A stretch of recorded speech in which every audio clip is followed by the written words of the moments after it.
Lucky, Radhika, Suzanne, mayor और Danish mayor के घर में बैठकर आगे की रूपरेखा तैयारी करने में लगे हुए थे। सभी लोग बस यही सोच रहे थे कि कैसे लकी और राधिका को यहाँ से बाहर निकाला जाए, लेकिन किसी को कोई रास्ता नजर नहीं आ रहा था। आखिर में लकी ने दानिश को सुझाया कि वो आराम से स्मिथ को पकड़कर उसे अपनी तरफ लेकर गिल को फंसवा सकता था। दानिश को लकी की बात सही लगी और वो स्मिथ को पकड़ने के लिए निकल गया। उधर लकी और राधिका को भी सुजैन अपने साथ गेस्ट रूम में ले आई थी। जब दोनों कमरे में आए तो राधिका की नजर लकी पर से हटने का नाम ही नहीं ले रही थी। वो बस लकी को देखती चली जा रही थी और दोनों को इस बीच में कब नींद आ गई पता ही नहीं चला। उधर जब लकी और राधिका कमरे में सो रहे थे तब इधर सुजैन रसोई में खड़ी खाना बनवाने की तैयारी में लगी हुई थी। वो भले ही रसोई में काम कर रही थी, लेकिन उसका ध्यान बार बार उसे खींचकर उस बेसमेंट की तरफ ले जा रहा था जहां लकी और राधिका सोए हुए थे। मेयर हॉल में बैठा हुआ था और दरवाजे पर नजर जमाए हुए था। वैसे तो उसने बेसमेंट में जाने के सारे रास्तों को छुपाया हुआ था, फिर भी उसे शक था कि कोई भी कभी भी उनके घर में आ सकता था। डैडी, आपकी चाय। इतने में सुजैन अपने साथ में चाय के 2 प्याले लेकर आई और अपने पिता के सामने आकर बैठ गई। मेयर ने मुस्कुराते हुए सुजैन की तरफ देखा और चाय पीने लगे, लेकिन उन्हें आज सुजैन के चेहरे में कुछ अजीब नजर आ रहा था। क्या बात है, तुम्हारे चेहरे का रंग क्यों उड़ा हुआ है? मेयर ने पूछा। नहीं कुछ नहीं, सुजैन ने कहा और अपनी नजर नीचे झुका ली। वो अपने पिता को इस बात की भनक तक नहीं लगने देना चाहती थी कि उसके मन में लकी के लिए क्या चल रहा था। देखो, तुम चाहो तो अपने डैडी से शेयर कर सकती हो, मेयर ने थोड़ा सा जोर देते हुए कहा। हाँ, शेयर करने जैसा कुछ भी नहीं है डैडी। मैं तो बस उन दोनों को लेकर थोड़ी सी परेशान हूँ। वो दोनों यहाँ से कैसे निकल पाएंगे, मैं बस यही सोच रही हूँ। हाँ, मैं भी तो यही सोच रहा हूँ। उन दोनों को ज्यादा दिन यहाँ रख पाना हमारे लिए पॉसिबल नहीं है। उन्हें जल्द से जल्द यहाँ से वापस भेजना पड़ेगा, वरना उनके साथ में हमारी जान भी खतरे में आ जाएगी, मेयर ने कहा। सुजैन ने सिर्फ उसकी बात सुनकर हाँ में सिर हिला दिया, लेकिन उसकी आंखों की उदासी दूर होने का नाम ही नहीं ले रही थी। वैसे सुजैन, एक बात बताओ, सच सच कहना, मेयर ने कहा और उसकी आंखों में देखने लगा। क्या तुम्हें लकी पसंद है क्या? देखो, मैं तुमसे ये सवाल एक पिता के नाते नहीं, एक दोस्त के नाते पूछ रहा हूँ। अगर तुम्हें लकी पसंद हो तो बता सकती हो, मैं तुम्हारे लिए उससे बात कर सकता हूँ। उससे अच्छा लड़का तुम्हें दुनिया में कोई नहीं मिलेगा। कैसी बातें कर रहे हैं आप डैडी? ऐसा कुछ भी नहीं है, सुजैन ने अपनी झिझक और शर्म को छिपाते हुए कहा। देखो, अगर तुम ये सोच रही हो कि उसकी और राधिका के बीच में कुछ है तो तुम गलती कर रही हो। मैं ऐसा कुछ भी नहीं सोच रही हूँ डैडी। कप दीजिए, सुजैन ने कहा और मेयर के हाथ से कप ले लिया और तेजी से रसोई की तरफ बढ़ने लगी। बेटा, अभी भी वक्त है, अगर तुम चाहो तो मैं उससे बात कर सकता हूँ। उसके बाद तो उसे इंडिया वापस जाने की जरूरत भी नहीं पड़ेगी, मेयर ने चिल्लाते हुए कहा। लेकिन सुजैन ने उसकी इस बात का कोई जवाब नहीं दिया। वो बस किचन में आकर खड़ी हो गई। अगर वो 1 सेकंड भी वहां रुक जाती तो शायद उसके चेहरे पर सच आ जाता। उधर जब सुजैन रसोई के काम में लगी हुई थी तब इधर दानिश और उसके साथियों ने स्मिथ के अड्डे पर धावा बोल दिया था।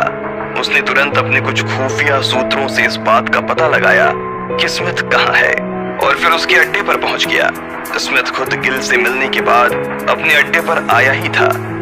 काफी देर हो गई थी, लेकिन उन दोनों को लकी के मिलने की कोई आसार नजर नहीं आ रहे थे।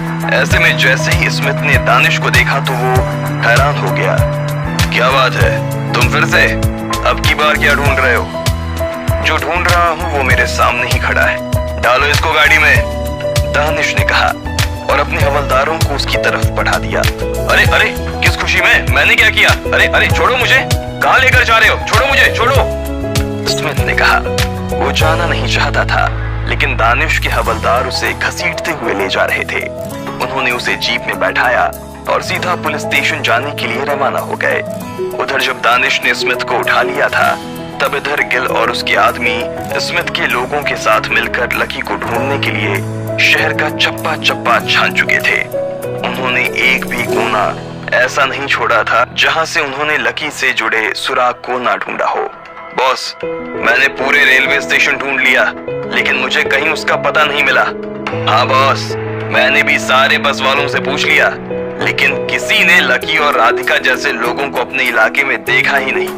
बॉस, मैंने तो एयरपोर्ट पर भी पता किया, लेकिन वहां भी अभी तक जितने भी पैसेंजर्स इंडिया के लिए बोर्ड हुए, उनमें इन दोनों का कहीं कोई नाम नहीं है। मैंने बंदरगाह पर तलाश की, पर वहां कहीं कोई सुराग नहीं है। सभी लोग ने उस सरगना को ये सब बताना शुरू कर दिया, जिसे स्मिथ ने लकी को एयरपोर्ट से उठाकर लाने की जिम्मेदारी दी थी।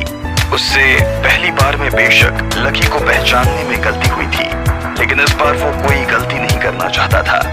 अगर लकी एयरपोर्ट नहीं गया और ना ही बंदरगाह पर गया, तो इसका मतलब साफ है कि वो है तो यहीं कहीं शहर में ही, लेकिन किसी की मदद से वो कहीं छिपा हुआ है। अगर शहर का ही कोई आदमी इस मामले में उसकी मदद नहीं कर रहा होता, तो वो इतनी देर तक यहाँ छिपा हुआ नहीं रह सकता था। उस आदमी ने कहा और कुछ सोचने लगा। उसके सामने खड़े हुए बाकी सभी लोग इस बात का इंतजार कर रहे थे कि अब वो आगे क्या कहने वाला था। वो आदमी सोचते हुए बरामदे में इधर से उधर टहल ही रहा था कि अचानक से उसे कुछ याद आया और उसने अपने लोगों की तरफ पलटते हुए कहा, जब हम लकी को एयरपोर्ट से बस में लेकर आ रहे थे, तब तुम्हें याद है कि उसके हाथों से उसका फोन नीचे गिर गया था? हाँ याद है। वो जगह याद है जहां उसका फोन गिरा था? हाँ याद है बॉस, मुझे याद है।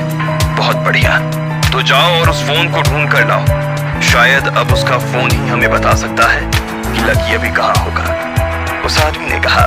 उसके साथ ही इस बात को सुनकर तुरंत लकी का फोन ढूंढने के लिए रवाना हो गए थे। उधर जब लकी का फोन ढूंढने के लिए स्मिथ के आदमी निकल पड़े थे, तब इधर लकी भी शाम के खाने के लिए राधिका के साथ डाइनिंग टेबल पर आकर बैठ गया था। मेयर और सुजैन भी उन दोनों के सामने ही बैठे हुए थे। तुम दोनों की नींद अच्छे से पूरी हुई? किसी चीज का डिस्टर्बेंस तो नहीं हुआ? सुजैन ने पूछा। हाँ, लकी ने कहा और हाँ में सिर हिला दिया। जैसे ही मेड ने उसे खाना परोसना शुरू किया, तो लकी ने मेयर की तरफ देखते हुए पूछा, इंस्पेक्टर दानिश हमारे साथ खाना खाने के लिए नहीं आने वाले हैं क्या? नहीं, मुझे नहीं लगता कि वो आ पाएगा। मेरे उससे जब आखिरी बार बात हुई तो उसने यही कहा था कि वो स्मिथ को पकड़ने के लिए जा रहा है। उसके बाद मेरी उससे कोई बात नहीं हुई है। पर हम लोग शुरू करते हैं, शायद थोड़ी देर में उसका खुद ही फोन आ जाएगा, मेयर ने कहा। लकी ने हाँ में सिर हिलाया और खाना शुरू कर दिया। लकी, वैसे तुम्हारे परिवार में और कौन कौन है? अचानक से मेयर ने पूछा। उसे इस सवाल की जरा भी उम्मीद नहीं थी। खुद राधिका को भी ये सवाल अटपटा सा लगा, लेकिन सुजैन इस मामले का मतलब समझ गई थी।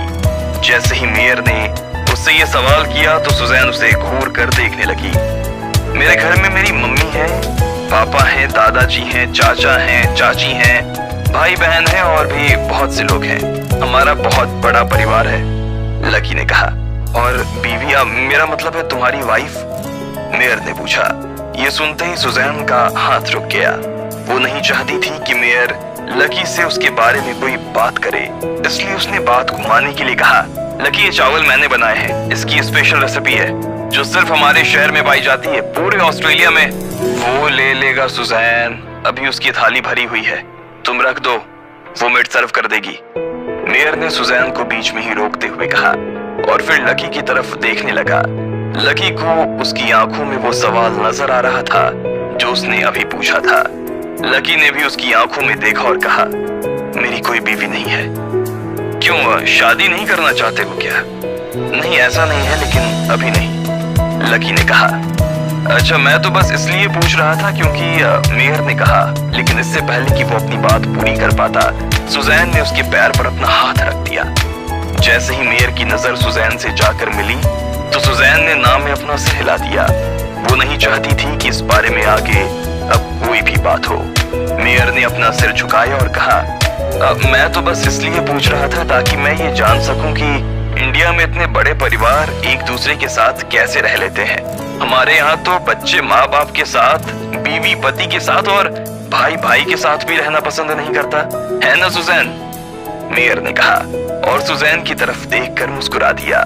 सुजैन भी उसे देखकर मुस्कुरा रही थी। हमारे देश में ऐसा कुछ नहीं है।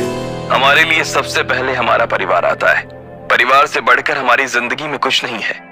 पैसा दो कम कमाएंगे लेकिन परिवार को पूरा वक्त देंगे, लकी ने कहा।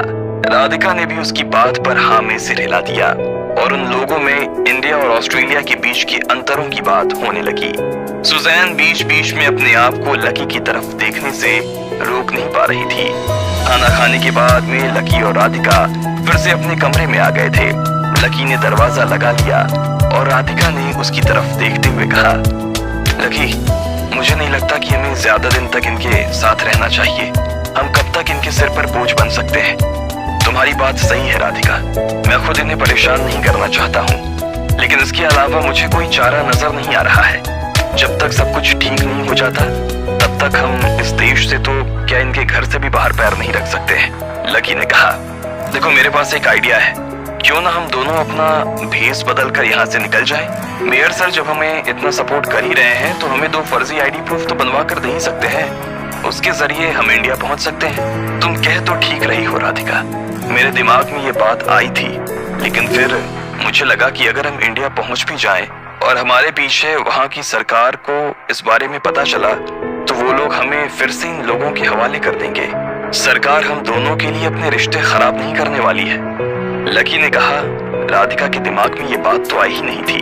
तो फिर अब यही रास्ता है कि एक बार मामला कोर्ट में चला जाए और गिल की गिरफ्तारी हो जाए तो फिर हम यहाँ से बाहर निकल सकते हैं, लकी ने कहा और फिर राधिका की तरफ देखने लगा। उसे लगा कि राधिका थोड़ी परेशान हो रही थी, इसलिए उसने उसके पास आते हुए कहा, वैसे तुम चाहो तो मैं किसी न किसी तरीके से तुम्हें यहाँ से भिजवा सकता हूँ। और तुम? मेरा क्या है, मैं तो कभी भी आ जाऊंगा, ना भी आया तो यहीं रहने लग जाऊंगा, लकी ने कहा।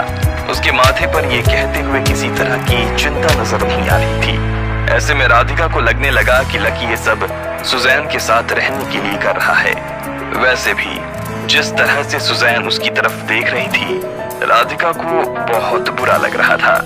उसका इस घर से जाने के पीछे का सबसे बड़ा कारण यही था कि वो सुजैन को लकी के पास नहीं आने देना चाहती थी। बोलो, कहाँ खो गई? लकी ने पूछा।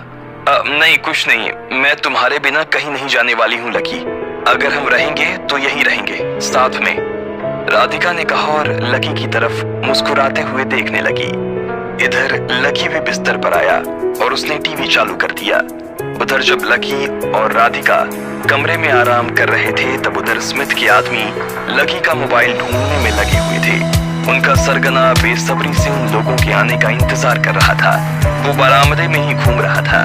जैसे ही उसने उन्हें फोन करने के लिए अपना फोन निकाला कि इतने में उसे सामने से आवाज आई, बॉस, मोबाइल मिल गया है। सरगना ने एक आदमी को अपनी तरफ से आते हुए देखा। उसके हाथ में एक मोबाइल था। अब आगे क्या होने वाला था? क्या लकी के मोबाइल के जरिए वो लकी तक पहुंच पाएंगे या उससे पहले ही लकी वहां से निकल जाएगा? आपको क्या लगता है, क्या होंगे इन सभी सवालों के जवाब? कमेंट बॉक्स में कमेंट करके हमें जरूर बताएं। और सभी सवालों के जवाब को जानने के लिए सुनते रहिए इंस्टा मिलियनेयर सिर्फ पॉकेट एफएम पर।